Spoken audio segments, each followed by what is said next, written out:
Like I said in our production, Cleveland's a great team.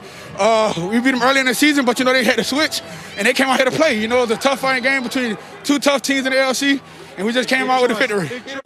When you play a team like that, Lamar's an unbelievable player, and he's just going to make a lot of plays. And so you go into that game knowing that you're going to have to score points, but we win as a team and we lose as a team. So we just have to be better, and that's that. Now, when I say we've never seen a game like that, I mean it literally. It is, first of all, the first game all time with a 47-42 final score. The 89 combined points, third most in Monday Night Football history, and it's the first time we've seen 20 points in the final 2 minutes since 2013. There were a lot of good calls made last night, and the good calls are brought to you by Subway. And let's bring the guys into the conversation. I hardly know where to begin. Jeff, Saturday, Lamar Jackson comes out of the locker room and saves the season. What's your number one takeaway?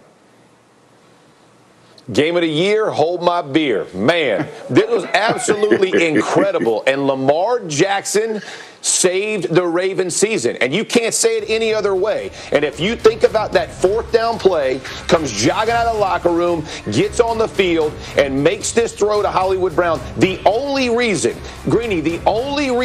this play was available was because of what he had done with his legs the entire game. The defensive backs had to be aware once he broke contain to come down and help tackle, whether it was a scramble or a design run. This is the formula for the Baltimore Ravens. Don't make any mistake about pocket passing, all that nonsense. The reason they beat the Browns on the fourth down play was because of Lamar Jackson and his athleticism. Remarkable play, biggest moment of the season. Lamar Jackson stands up. Just an incredible play to watch. As a fan, couldn't get any better than this. Yeah, it was a spectacular night. And, Greg, I'm going to come to you for your tape in a minute. But, Swagoo, I did want to just pick up on that thought. And Lamar Jackson had an MVP season last year in a year where everything felt like it came somewhat easy. This year it hasn't been nearly as easy. What do you think last night means for him? I think it means everything, G, especially when you look at what Lamar went through, even previously to this game, but also during the game.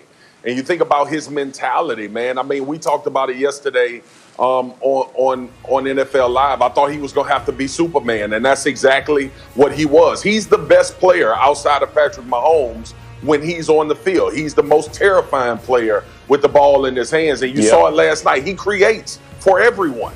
And when you have a transcendent player like that, it reminds us of how Baltimore can win. And I'm with Jeff and Greg, and they've been talking about the running game and let Lamar be who he is. Last night was no better definition of that. But I also think a part of that was the ability to throw the rock. That last drive was Lamar working from the pocket to Mark Andrews. Now, obviously, you want to get more people, but that was Superman last night. And that's exactly what the Baltimore Ravens needed in order to win that game.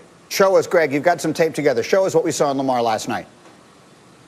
Yeah, the Ravens reminded themselves what we've known all along. Lamar as a passer is very solid, but as a runner, he's quite literally unstoppable. So let's look through it. I mean, here he is in some zone read situations. All right, good luck. All right, end man of the line of scrimmage. You read him. He crashes. That's a pull read all day long. Even me as a pocket guy knows that. Pull it. I'm getting you 2. He's getting you 30. All right, because he's going to get 3 blockers out on the perimeter. He only has to make one guy miss, and that's it. And he's out the gate. Same situation right here. This is on Myles Garrett. You can't block him, so, hey, let's read him. You get J.K. Dobbins crossing this little sweep read. All right, no problem. He stays wide. Look at how much room Lamar Jackson has. Forget about it. He's out the gate with nothing but green grass out in front. How about this? Man coverage. Play man against a mobile quarterback at your own risk. Right here, you see the safety run with Mark Andrews across the field. Oh, my goodness. Look at the green grass. See ya. He's gone. Make one guy miss. He's barely touched, and he's into the end zone. And when are we going to learn you cannot run cover 0 against a mobile quarterback? More on that a little later. He gets outside the pocket because the contain is absolutely horrendous, and then the defenders are in no man's land. They can't do anything about it. They can either come up and stop the run and uncover Hollywood Brown, or they can stay deep, and Lamar Jackson's going to carve you up with his legs. He did a great job of keeping the offense moving and giving the Cleveland Browns so much to think about because of how good he is with his legs. No, a spectacular night, and he does it while overcoming the reported gastrointestinal distress. So finally, something in my area of expertise. So we'll talk more about him a little bit later. Now let's get to the other side of this, because Marcus, in the very first conversation you and I had this morning, the first thing you said was that you took as much about the Browns out of last night as you did about the Ravens. What was it?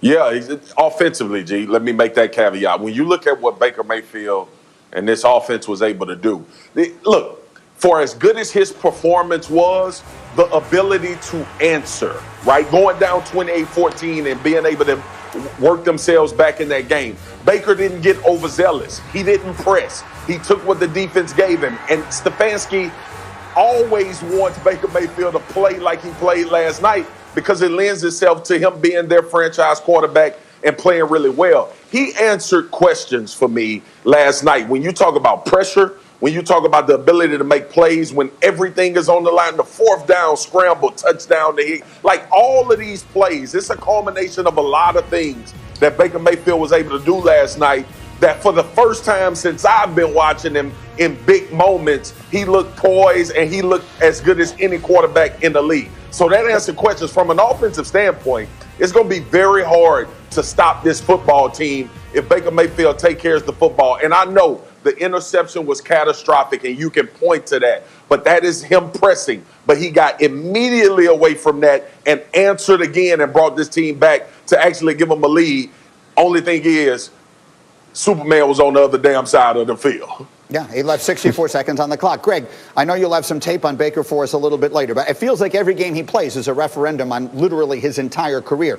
Last night was a positive, right? I mean, last night feels to me like it was a big win for Baker Mayfield.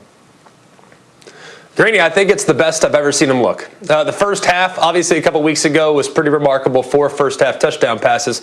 But last night with the game on the line, after experiencing the adversity of throwing a pick that put your own defense on their own 1-yard line, he bounced back 3 touchdowns after the interception, 1 with his legs, 2 through the air, and he was 11-14 for 150 yards. He was accurate. He was decisive. He didn't force the issue, and he took what the defense gave him. In a 2-minute drill, so many young quarterbacks, man, I want to push the ball down the field. No, you saw soft coverage. Hey, man, I'm going to let my matchups work for me. And it was really, I thought it was a mature effort from Baker Mayfield, something that he can build on. And I think he probably grew by leaps and bounds as far as confidence is concerned, and can build on that in the weeks to come down the home stretch, and hopefully for the Browns in the playoffs. So, Jeff, for a team that has been just dominated by Baltimore over the years, and including of game 1 this season, any semblance that last night feels like a moral victory to you? I'm not about the moral victories, Greeny. Like I like what these guys are saying, but they still got beat. You know what I mean? So as well as he played, he still throws a pick that leads to 7 points, and he can't get up the. Who do they beat in their division? The Bengals. They don't beat the Steelers. They don't beat the Ravens. Like, we got problems. Listen, as important as the game was for Lamar Jackson last night to win, it's equally as important that Baker Mayfield beats the Steelers at the end of the season. He has to put a signature victory on. As well as they played, they still lost. And last time I checked, that's how we evaluate wins and losses. Okay, we will talk much more about this.